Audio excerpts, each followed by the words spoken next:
Good evening, everybody. It's Tough Love Tuesday. I'm so excited to be here. It's Tracy Cromwell, your certified integrative nutrition health coach and National Academy of Sports Medicine personal trainer. I'm here on Tuesday evening to give some tough love and to ask some tough questions. So, the big question tonight is, why do you eat?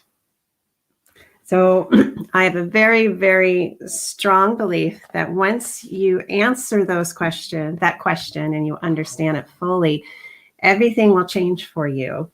I thought I'd start out tonight by reading a paragraph out of my book, Your Personal Journey with Food. I highly recommend getting. It's available on Amazon. But I wanted to start the evening out with this in the book. It's in my chapter about being stuck on the yo-yo diet roundabout. So my main struggle with dieting and why it has never worked long-term for me was that I didn't understand the various reasons I gained the weight. And when I did lose weight, I didn't really understand why.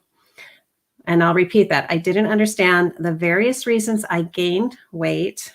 And when I did lose weight, I didn't really understand why. It wasn't clear to me how food affected me, not only on the bathroom scale, but also in how I felt physically and emotionally. I also didn't understand why I was making certain food choices. I hadn't learned how to live a healthy lifestyle. I didn't even know what a healthy lifestyle was, let alone what one looked like for me. I used food to comfort me in times of stress and anxiety. I would also stop eating during times of stress and anxiety. It all depended on the situation. I continued to fall back into old habits that were so much easier, even though they were much harder on my body and my mind. So when I finally, as I want to say, woke up, I woke up to this fact of how I treated food, everything changed. And so tonight I really wanted to challenge you to think about why, and ask yourself this: why do I eat? And why do I choose the food I'm choosing? A lot of reasons why people eat, and these are some examples. Number one, you're hungry.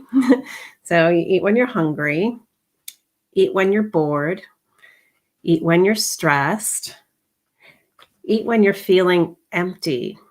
So feeling empty, like emotionally. Eating because you have a craving, covering up possibly some stomach pain. I used to do that. I would eat something and then didn't feel good, so I'd eat something else to try and cover up why I didn't feel good. This is a good one too. I eat just because I always eat at this time, or I always eat when I'm doing this activity. So a good thing might be when I'm watching TV, I always eat this and that. I've just always done that. So that could be a reason that you eat. So habit, just out of habit. You could be eating because you feel full, but you still feel a need, like this need for more food, like you're not satisfied. Another reason for eating would be that you're having something that's processed, a processed food that is highly addictive, that's been created to make you just want it really bad. Even though you're full, you're eating because you just can't stop. You might be eating and choosing specific foods because you just don't know how to cook any other way, or you don't know how to cook, or that kind of a thing. And you could choose certain foods because you're just too busy. You're too busy to pick something else that might be more supportive of your body. So these are just a few examples of why we eat. And so if you were to take out a piece of paper right now and write down why I eat, maybe if you have a chance, do that right now, or think in your mind, why do I eat? And again, it might be different at different situations of the day. So again, it could be habit, it could be caused by sugar cravings, all of those things. So you want to write down, why am I eating? Okay. And then also, why did I choose this food? Why did I choose this item? What was the reasoning behind it? I've talked about this before, where sometimes we do something or we choose a food just because it's part of a tradition or something we've always done. So just acknowledge, like, why are you eating it? One of my other strong beliefs is a lot of the reasons we don't want to answer the why is we don't want to see the reality. Are you willing to see the reality of why you're eating? And until I looked that one hard in the face, if that's the right term, until I really looked at myself and said, why am I eating? Why am I choosing the food I was that made it so that I was pre-diabetic? Why was I doing those things?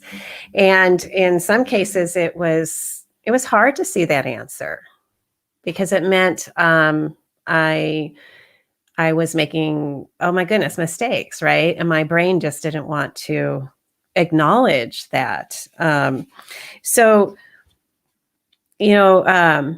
Implications for not asking yourself why you're eating a certain food or why you're eating the way you are. The implications of that are that you possibly don't feel good, not going to feel good. Here's a good one. Sometimes you're just spending too much money. You're losing a lot of money because you're eating the way you are. It's an interesting thing we can talk about. The implications of not asking why you're eating, and then you go ahead and eat anyway, or you just forget to even ask yourself, is self-image. Your self-image can feel, you can feel bad about yourself. And then that other side of your mind is going to make sure you know about it, right? When we don't ask ourselves why we're eating, and we don't ask ourselves why we're eating the food that we are choosing, that can make us feel really sluggish. It can also, if we don't ask ourselves why, we can become very unhealthy. We can develop chronic illness if we don't ask why. Okay, so it's really, really important to do that. Now, the benefits we'll talk a bit about too. The benefits of asking why would be that. So the benefits of asking why are so many. But first, we have to go through what are the benefits of not asking why we're eating and not asking why we're eating the food we choose.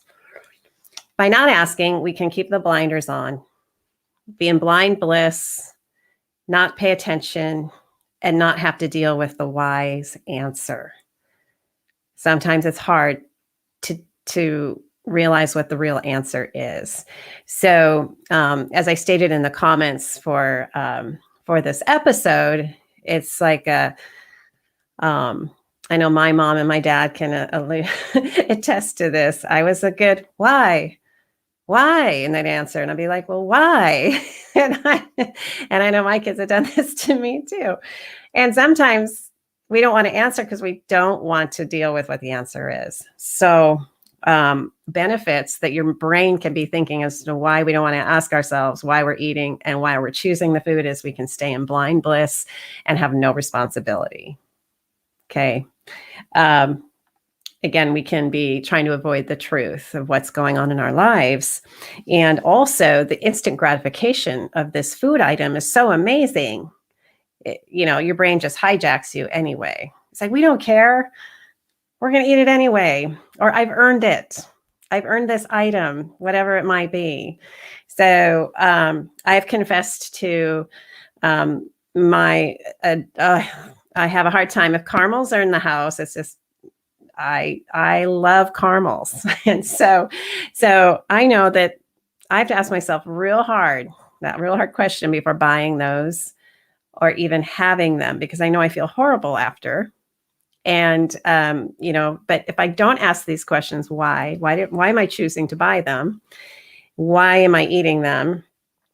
And then what's going to happen after, right?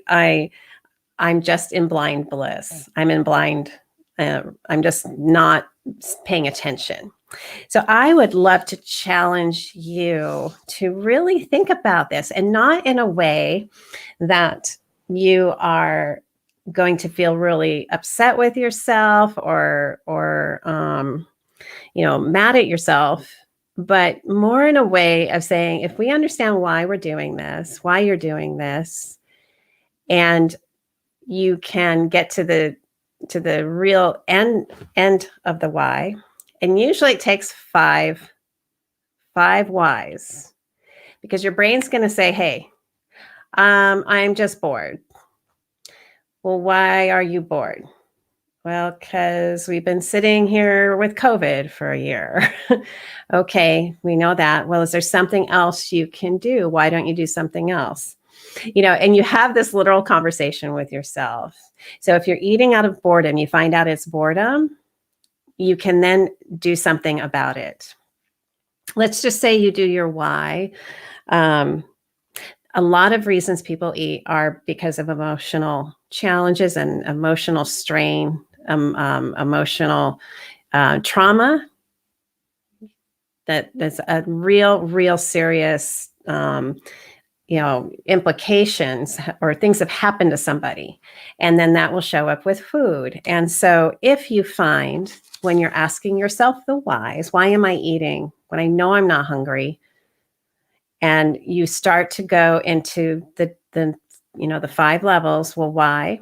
And then when your mind answers that question, you say, well, why? If you find something there that's significant or something that's very painful, you know what? It's time to not harbor and hide that anymore.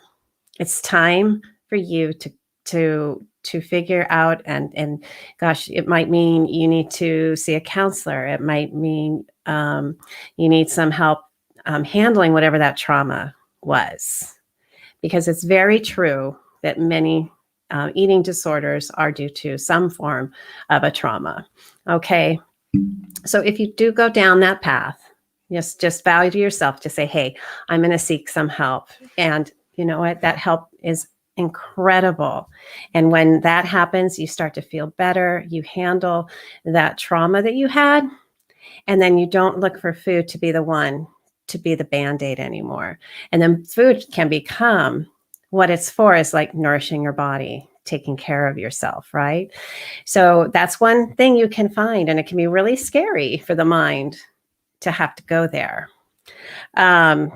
Another why is, if you come down to it, again, we've talked about the boredom. We've talked about, again, it could just be a self-image, not as heavy as a trauma, but a self-image situation, is then just being kind to yourself and saying, okay, I've tried this with eating food. I realize I'm sad, or something in my relationships isn't working the way I hope it would be right now.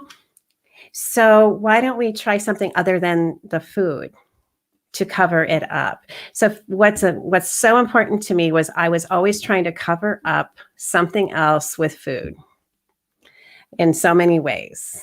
Okay. And so that was very helpful to me. I find it very helpful to many people, is if we know why we are eating. And in my book, we discuss that a great deal. So then the question is, well, why are you choosing certain foods, right? So maybe it's just, there isn't an issue or a trauma that you're having to deal with, or a relationship challenge or anything like that. It's just food choices, So, okay, that was hard for me as well. So once I realized I was stressed and I was covering up all the stress and some other things, with food, I then had to look at the types of food that I was choosing. And I found that a lot of the reasons was number one, I chose what I chose because I didn't know any different. I chose to not know any different, if that makes sense. So anyway, when you're choosing your food, ask yourself, why am I picking this item? Why am I choosing this aisle? Why am I choosing, say, a box of rice-a-roni versus making rice from scratch without all the additives from a box? Why am I choosing the box cereal, Flintstone cereal, to give my child for breakfast? Why am I choosing this item?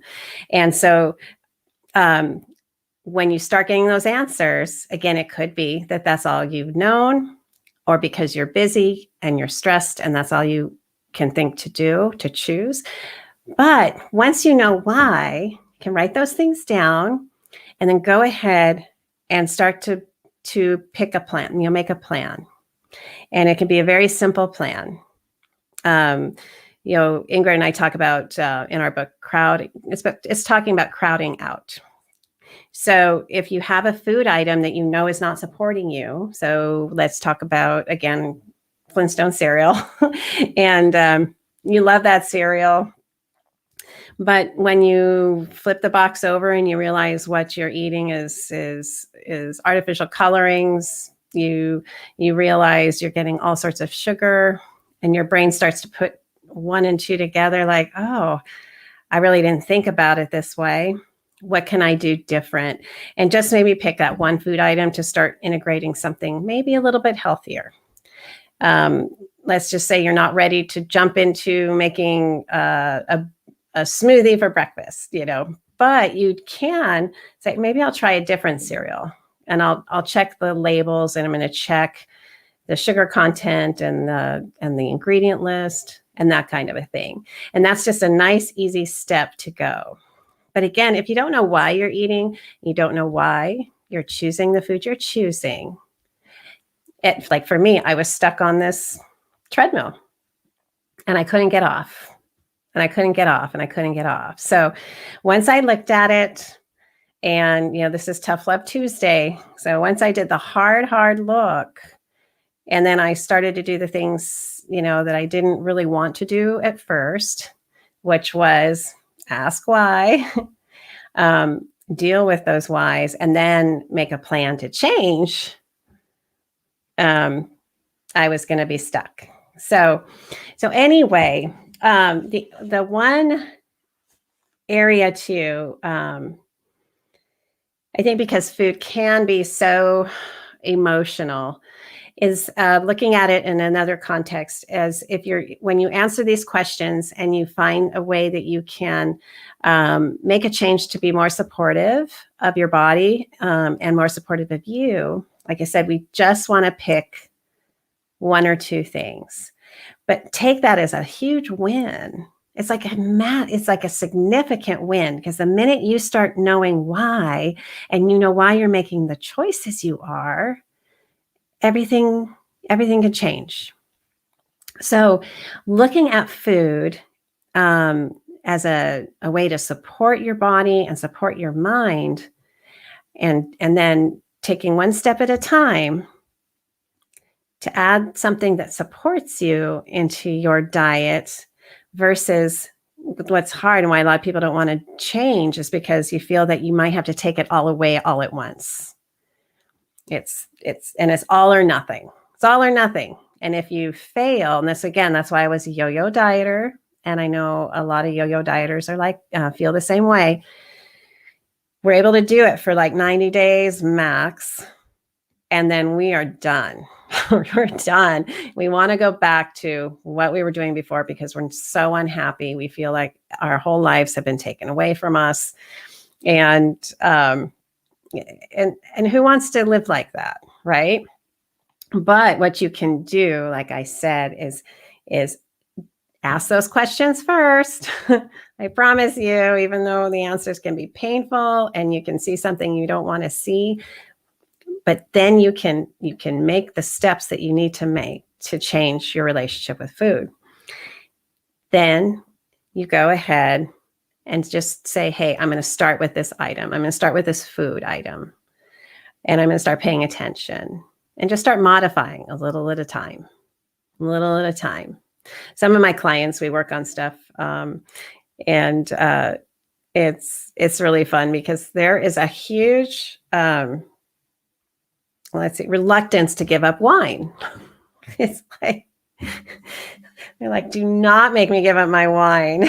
So, and so there are those things that we enjoy in our life that we want to have with a nice dinner and stuff like that. So I'm not talking about that.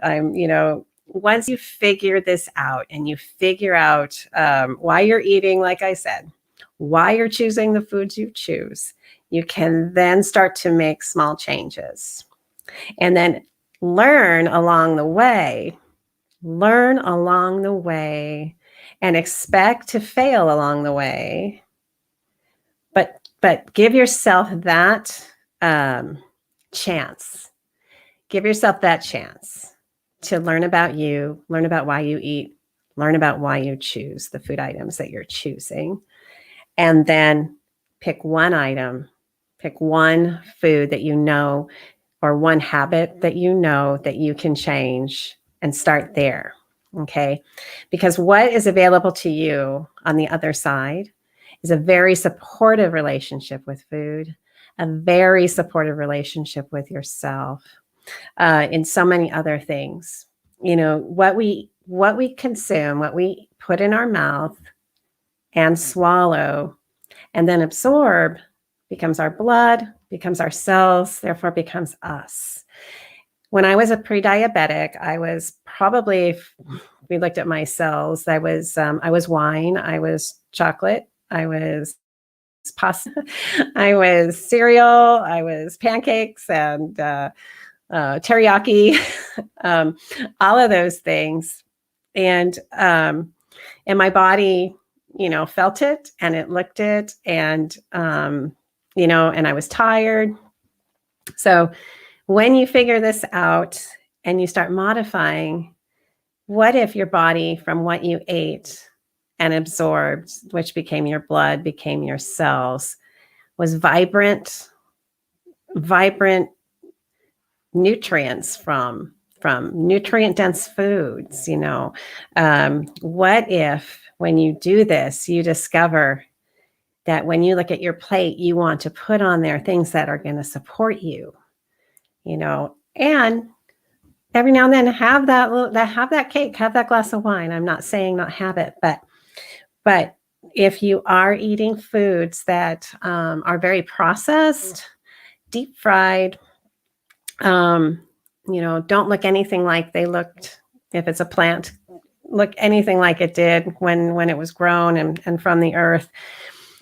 See if you can add more of those in and ask yourself, why am I eating this food item? Why am I eating these beautiful vegetables? Why am I eating this whole grain rice? Why am I eating this? And if see if your answer can be instead, not because I want to lose weight, but I'm eating this because I want to nourish my cells. I want to nourish my brain. I want to feel good. I want every cell in my body to be like operating, as best it can. And when that is your why for eating in a way that supports you, that's something you can do long term. Now, go ahead and think of it the other way. I'm eating this salad and this whole grain because I got to lose weight. This is terrible. I hate it. I know. That's not fun. But if I'm eating this beautiful salad with something that I made, I know what's in it. I've done my very best to level up my foods because my body is going to function so wonderfully. And I'm going to feel I'll have more energy. My mitochondria are going to be happy, which we need our mitochondria to be happy.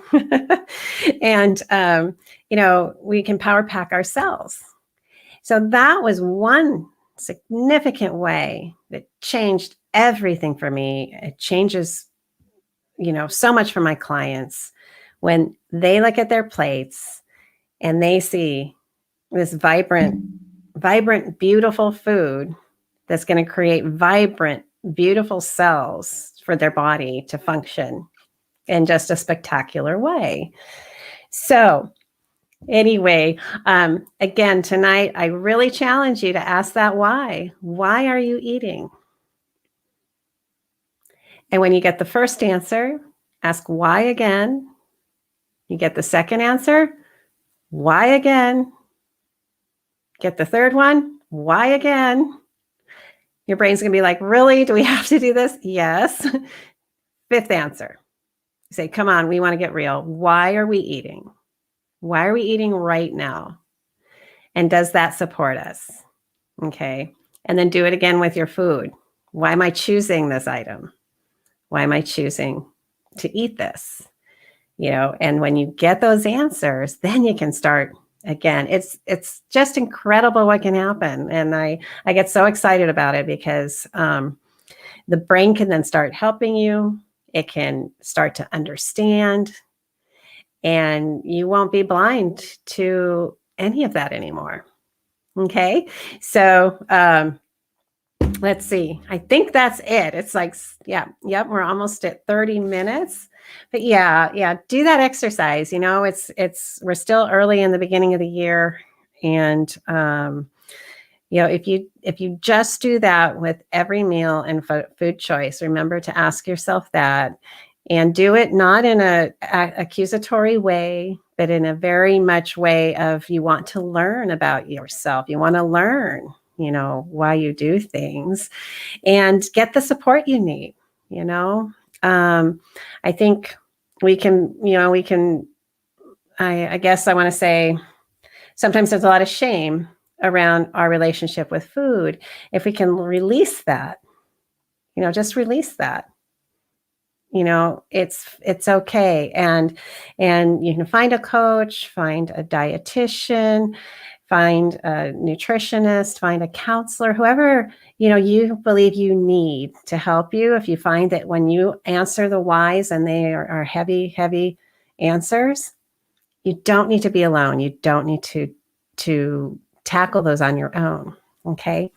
And then again, like I said, the simpler whys, the simpler answers, just say, hey, let's take care of those. Let's just take care of those. So anyway, all right. Fill that plate with vibrant, nutrient-dense food that's going to make your cells vibrant and nutrient-dense as well. I promise you're going to feel great, and have a wonderful week. I'll see you again next week. Talk to you soon.